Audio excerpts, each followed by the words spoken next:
Bonjour à tous, nouvelle vidéo cuisine. Vous savez ce qu'il y a dans les prochains jours? La Chandeleur bien sûr, donc on va faire des crêpes. Alors pour la recette de ces crêpes, il nous faudra 6 œufs, du sucre. Donc moi j'ai 160 g de sucre, je vais aller jusqu'à 200 g. Mais moi j'aime bien diminuer parce que souvent on rajoute du sucre ou du Nutella ou des trucs comme ça. Donc je préfère qu'elles soient pas trop sucrées, mais si vous les mangez nature, vous pouvez en rajouter un peu. On a 500 g de farine, 50 centilitres de lait, mais je m'autorise à en rajouter si nécessaire. De la rhum vanille, du rhum blanc qui est facultatif. N'hésitez pas à en mettre un peu, si vous en mettez vraiment un peu, ça se sentira pas trop et ça donnera quand même un petit goût. Et un peu d'huile. Donc moi j'ai déjà mis mes 6 œufs dans le récipient. Donc bien sûr vous pouvez le faire au batteur. Moi j'ai choisi de pas le faire au batteur pour la majorité des gens qui n'ont pas de batteur. Voilà, on a cassé nos 6 œufs. On va rajouter le sucre, des petites quantités, donc c'est-à-dire la vanille, le rhum et l'huile. Donc c'est vraiment des petites quantités. Hein. Moi j'aime pas trop l'alcool non plus dans les aliments, donc si j'en mets, c'est que ça dérange pas trop. Bien sûr ça dépend de la quantité que vous en mettez. Moi j'en mets très peu. Et pareil,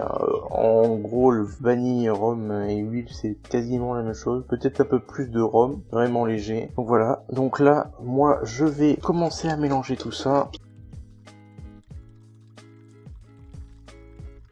On a notre mélange, on va rajouter la farine, donc si on peut mélanger en même temps c'est mieux, sinon c'est pas très grave. De toute façon pour une pâte sucrée de pas faire de grumeaux c'est compliqué, souvent on la passe au chinois à la fin pour être sûr qu'il n'y a pas de grumeaux. Pour bien enlever l'appareil qui s'est coincé dans le fouet, n'hésitez pas à donner des petits coups comme ça.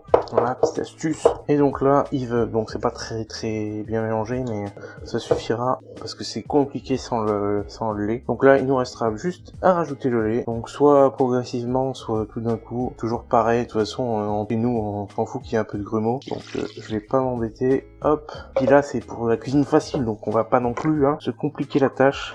Donc moi j'avais un petit verre mesure, donc il va me manquer un peu de lait, je rajouterai après. Donc bien sûr le plus simple c'est de le faire au batteur. Voilà. Donc pareil, si vous décidez de le faire au batteur, n'hésitez pas à faire exactement à peu près la même chose. Mettez vos œufs, votre sucre, le rhum, la vanille, un peu d'huile, ensuite la farine et enfin progressivement le lait en même temps que le batteur tourne. C'est vraiment ce qu'il y a de mieux. Là moi ça va faire beaucoup de grumeaux je pense.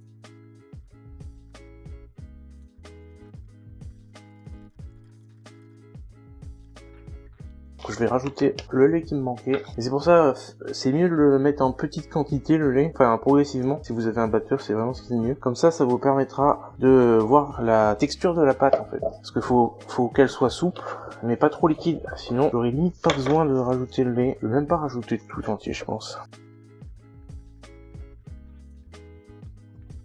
Donc là, notre pâte sucrée est prête. Et franchement, je pensais avoir plus de grumeaux que ça, mais ça a pas l'air. Donc c'est nickel. Souvent, on dit que la pâte sucrée, on peut l'utiliser directement. Mais moi, je préfère la faire reposer. Donc là, on est le soir. Et du coup, je le ferai cuire demain. J'ai goûté. Pour moi, elle me convient. Bon, bien sûr, ça n'a pas le bon goût de pâte à crêpes. Hein. C'est pas super bon, la pâte crue comme ça. Ça se mange, ça n'a pas le même goût, quoi. Là, la préparation de la pâte est terminée. Du coup, on se retrouve pour la cuisson. Nous voici du coup pour nos fameuses crêpes.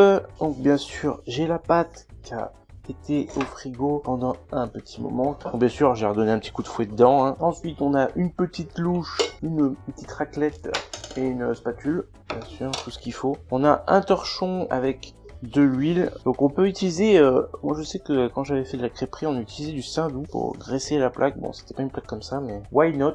Donc c'est parti, on va lancer la première crêpe. Donc la première crêpe on dit que c'est la plus souvent c'est la ratée, hein. Donc on va voir si je vais la rater ou pas. Donc ce qui est bien c'est d'avoir une gamelle d'eau pour humidifier et nettoyer la raclette. Et c'est parti, donc on met une bonne louche, hop, et on étale.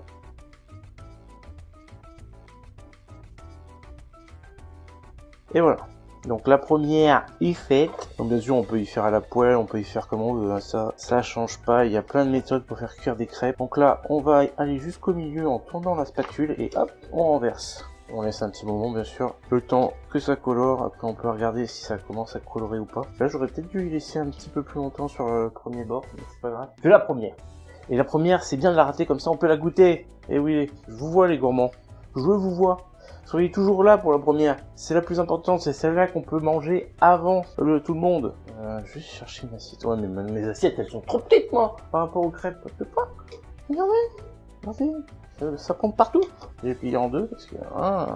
Alors, pour les crêpes sucrées, il n'y a pas forcément besoin de rajouter de la matière grasse entre chaque crêpe. Vous pouvez attendre 2-3 crêpes avant d'en rajouter. Bon, moi, j'ai pas envie d'en foirer une à cause de pendant la vidéo, donc je vais en remettre quand même. Mais logiquement, il n'y en a pas besoin. Vous pouvez en faire 3-4, peut-être même 5, sans remettre de graisse. On met bien une bonne louche parce que là il nous en manquait tout à l'heure. Donc là j'ai mis la louche pleine, j'espère que ça va suffire. C'est peut-être la louche qui est trop petite, hein, on sait pas. Et voilà, une bonne crêpe.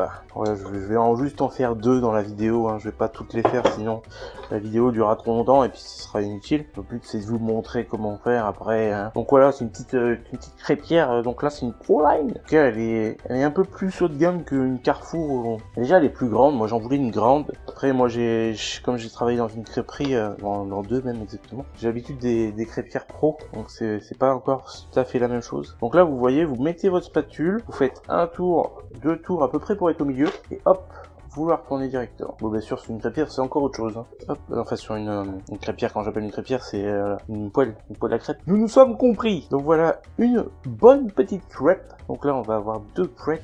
Et franchement, la taille des crêpes, voilà. Pour ceux qui veulent voir à peu près la taille des crêpes, ma main, hein, j'ai une bonne paluche. Donc, c'est une bonne taille de crêpe quand même, hein. Là, pour faire des crêpes salées. D'ailleurs, dites-moi si ça vous intéresse que je vous fasse une même vidéo, mais pour les crêpes salées.